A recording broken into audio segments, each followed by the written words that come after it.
শিব ঠাকুরের কান্নার গুজবে চাঞ্চল্য ছড়ালো রায়গঞ্জের 34 নম্বর জাতীয় সড়ক সংলগ্ন দোস্তি মোড় এলাকায়। খবর পেয়ে ছুটে আসেন হাজার খানেক মানুষ। পরিস্থিতি নিয়ন্ত্রণে রাতেই ছুটে আসে পুলিশ। বুধবার সকাল থেকে পূজার্চনা শুরু হয়ে যায় মন্দিরে। যদিও বিজ্ঞান মঞ্চের সদস্যরা জানিয়েছেন সবটাই বিজ্ঞানের খেলা, এর মধ্যে অলৌকিক কিচ্ছু নেই। গণেশের দুধ খাওয়ার পর এবার শিব ঠাকুরের কান্না।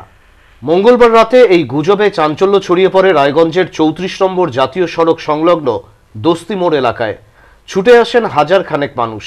পরিস্থিতি নিয়ন্ত্রণে রাতেই ছুটে আসতে হয় পুলিশকে, কিন্তু ভক্তগণের উন্মাদনা নিয়ন্ত্রণ করা কঠিন হয়ে পড়ে। বুধবার সকাল থেকেই রীতিমতো পূজাপাঠ শুরু হয়ে যায় মন্দিরে। যদিও বিজ্ঞান মঞ্চের সদস্যরা জানিয়েছেন এর মধ্যে অলৌকিক কিছু নেই, সবটাই আসলে বিজ্ঞানের খেলা মাত্র।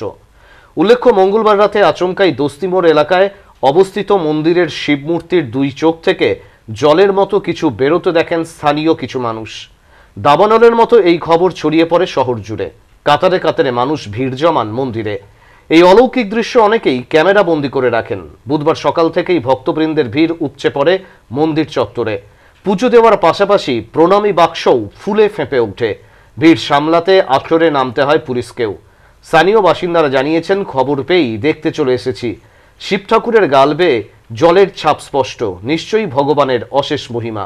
সকালে দেখলাম চোখে জল ঠাকুরের, তারপরে তো লোকজন জানাজানি হয়ে গেল, তারপরে তো ভিড় হয়ে গেল। আমরা কি করে বলবো কোথা থেকে আসলো? এখন সবাই বলছে যে পূজা ঠিক মতন হয়নি, সেই জন্যই জল পড়ছে চোখ দিয়ে। হ্যাঁ, আজকে থেকে পুজো করলাম। হ্যাঁ, পুজো দিচ্ছে অনেক লোক এসে অনেক দূর থেকে লোক আসছে। তো ভিড় আমার বাড়ি এখানে নয়, আমার বাড়ি জানতে পারলাম যে শিব ঠাকুর কান্নাকাটি করছে, সেই দেখতে এলাম আমরা। এখানে এসে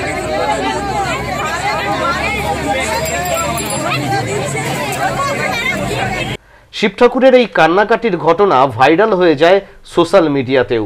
সেখানে সাধারণ মানুষেরা বলেন, মানুষের ধর্মীয় ভাবাবেগ থাকুক, সমস্যা নেই, কিন্তু গুজবকে কেন্দ্র করে এই উন্মাদনার প্রকৃত সত্য থেকে দূরে সরে যাওয়া হচ্ছে।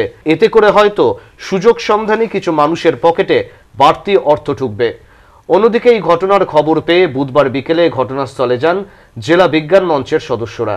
স্থানীয় মানুষদের সঙ্গে কথা বলার পাশাপাশি মন্দির ও মূর্তি পরীক্ষা করে দেখেন তারা। জেলা বিজ্ঞান মঞ্চের সদস্যরা বলেন, মূর্তির মধ্যে কোনো রাসায়নিক বিক্রিয়া বা সান্দ্রতার কারণে এমন ঘটনা ঘটতে থাকা স্বাভাবিক। এর মধ্যে অলৌকিক কোনো ব্যাপার নেই। আমরা মানুষকে এটা বোঝাবার চেষ্টা করছি। এখানে আমরা পশ্চিমবঙ্গ বিজ্ঞান মঞ্চের পক্ষ থেকে খবর পেয়ে এসেছি। তো আমাদের বিভিন্ন বিষয়ের বিশেষজ্ঞ যে সকল শিক্ষক আমরা রয়েছি, এর দেখে আমরা ভালো ক্যামেরা নিয়ে এসে আবার ছবি তুললাম।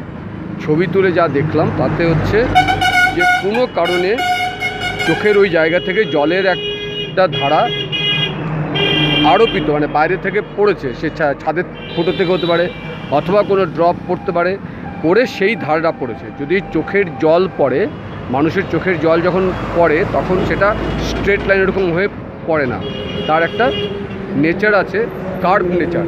সেই কার্ভ নেচারটা এখানে পাওয়া যাচ্ছে না। ফলে খুব স্বাভাবিকভাবেই বলা যায় যে এটা একটা কিছু মানুষের ধর্মীয় বিশ্বাস থাকতেই পারে। আর এই মুহূর্তে সেটা আরও বেশি প্রচারও করা হচ্ছে। হ্যাঁ, সেটা অন্য একটা দিক। কিন্তু এইটার পিছনে আমরা যা সমস্ত ছবি তুলে যা দেখলাম, যে হয় টিনের ছাদ সেখান থেকে ফুটো হয়ে জল, যে ঝড় বৃষ্টি যেহেতু হয়েছে সেখান থেকে পড়তে পারে, এটা মূল কারণ বলে আমাদের মনে হচ্ছে। এছাড়াও ড্রপ দিয়েও জল ফেলা হতে পারে, কারণ পরিষ্কার করে ছবিতেই সেটাই ডিক্লেয়ার করছে যে এটা হচ্ছে কারো কান্না বা কিছু না, হয় প্রাকৃতিকভাবে, অর্থাৎ বৃষ্টির জল চুইয়ে পড়েছিল ঠিক ওখান দিয়ে, অথবা কেউ ড্রপার দিয়ে জল ফেলে এই কাজটা করেছে। RCTV সংবাদ, রায়গঞ্জ।